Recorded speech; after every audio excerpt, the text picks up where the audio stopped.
Janganlah teriak-teriak curang. Ada bukti langsung bawa ke Bawaslu, ada bukti bawa ke MK.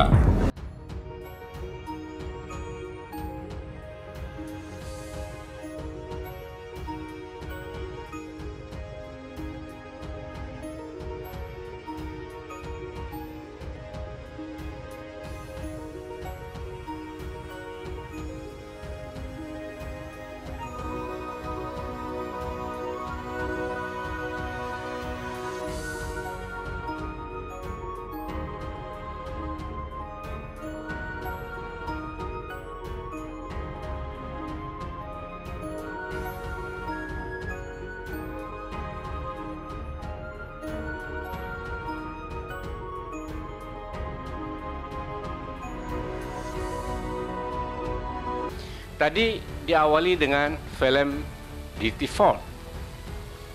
Apa yang ada di sana? Yang ada di sana adalah permulaan desain sebuah pelanggaran. Ya. Kita bisa simpulkan seperti itu dari data-data yang dikemukakan dalam film itu. Sekarang kita hendak membuktikan, dan bukti-bukti awal kita temukan bahwa implementasi dari desain itu mulai nampak satu persatu, dan ini sedang kami kumpulkan seluruh Indonesia. Dinamika yang sekarang sudah berjalan, tingkat kecurangan di mana-mana, yang itu yang perlu diklarifikasi sampai masa akhir perhitungan final dari KPU. Kita tidak mau berandai-andai, ada pasal-pasal di situ jelas yang dilanggar. Kedua, semua TPS itu maksimumnya 300 suara. Kok ada laporan seolah-olah eselon yang mendapatkan 800, 700. Ini gila udah. Ini pemilu gila ini. Ada yang katanya kebanyakan itu salah input. Tapi kan kalau salah input kan hanya 1-2, ini kan sampai banyak sekali salah input yang notabene hampir 300%. Kami sekarang ini sedang mengumpulkan bukti-bukti yang terkait, yang berkaitan dengan pelanggaran-pelanggaran yang sistematis, terstruktur, dan masif itu. Kita kan berpihak kepada rakyat. Kita nggak mau rakyat dibohongin seperti itu. Nah, ini adik-adik ini nanti akan mengungkapkan itu semua, dan nanti rakyat baru terbuka matanya. Loh, kok begini ya?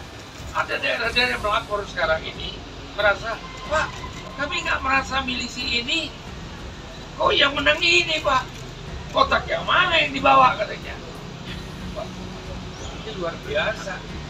Ini nantinya akan terdiri dari pakar hukum, pakar IT, kemudian juga demografi, dan setelah itu mereka-mereka yang memang punya pengalaman di dalam mengungkapkan bukti-bukti material agar apa yang menjadi ketentuan pelanggaran secara terstruktur, artinya melibatkan suatu kekuasaan masif itu dengan suatu orkestrasi yang menyeluruh dan sistematis dengan orkestrasi yang menyeluruh, dan dampaknya adalah masif. Mari kita lihat.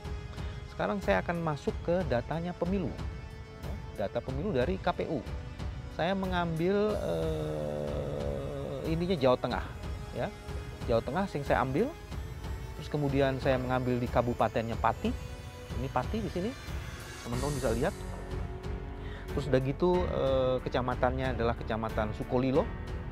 Ini, terus kemudian desanya adalah Sumber Soko, dan kemudian TPS-nya 003. Mari kita lihat apa hasilnya. Teman-teman, kalau kita lihat hasilnya, hitungan suaranya adalah perolehan suara Anies Baswedan cuma dapat 4, Prabowo Subianto 425, dan kemudian Ganjar Pranowo 30. Ya. Ini kira-kira hasilnya, ada suara sahnya. Coba lihat, bagaimana mungkin suara sah 159, tapi kemudian hasilnya Pak Prabowo itu 425. ini pasti kecurangan, curang yang luar biasa. Mari kita cek lagi sekarang. Kita cek sekarang di C1-nya. Mari kita cek C1-nya. Nah, teman-teman, ini C1-nya ya, hasil dokumennya nih. Mari kita lihat C1-nya. Kalau lihat di sini, jumlahnya suara Anies memang betul 4. Tapi jumlah suara Prabowo yang ada di sini hanya 125. 125 di atas tadi dikemukakan suaranya Pak Prabowo itu bukan 125 tapi mana tadi? Jumlahnya ini 425. Jadi ada 300 suara yang curang. Mungkin salah input atau juga pembacaannya juga bermasalah. Namun harus kami sampaikan bahwa Sirekap adalah bukan penentu terhadap rekapitulasi. Penentunya tetap menurut Undang-Undang 7 tahun 2017 adalah manual rekapitulasi. Jadi bukan Sirekap. Sirekap alat bantu.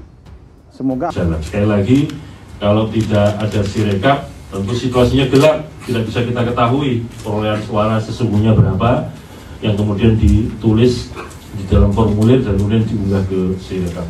Bahwa ada kelemahan-kelemahan tentu kami akan segera koreksi dan kami mohon maaf kalau hasil pembacaannya kurang sempurna dan menimbulkan publikasi hitungan hasil konversi dari formulir ke hitungan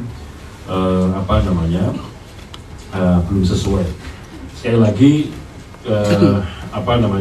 pada intinya kami ini di KPU masih manusia-manusia biasa yang sangat mungkin salah, tapi kami pastikan kalau yang salah-salah pasti akan dikoreksi. Yang paling penting KPU ini nggak boleh bohong dan harus ngomong jujur, itu aja yang paling penting. Rakyat harus berani mengungkapkan kebenaran, bukan pembenaran, kebenaran. Jadi kita ini berkumpul untuk melakukan kebenaran. Kebenaran tentang kebijakan pelaksanaan pemilu ini secara jujur dan adil bagi rakyat dan bangsa Indonesia. Ini rakyat yang ditipu nanti. Janganlah teriak-teriak curang. Ada bukti langsung bawa ke Bawaslu, ada bukti bawa ke MK. Nah, yang pertama ya, mengenai kecurangan.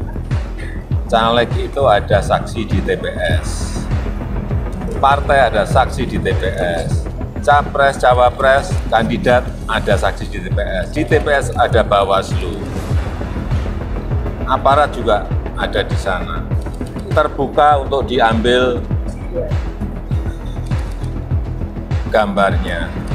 Saya kira pengawasan yang berlapis-lapis seperti ini akan menghilangkan adanya kecurangan. Tapi kalau memang ada betul, ada mekanisme untuk ke Bawaslu, mekanisme nanti persidangan di MK, saya kira sudah diatur semuanya kok. Jadi sorotan terkait dengan dugaan kecurangan atas hasil pemilu masih terus disuarakan oleh tim dari pasangan calon presiden dan wakil presiden nomor urut 1 dan nomor urut 3.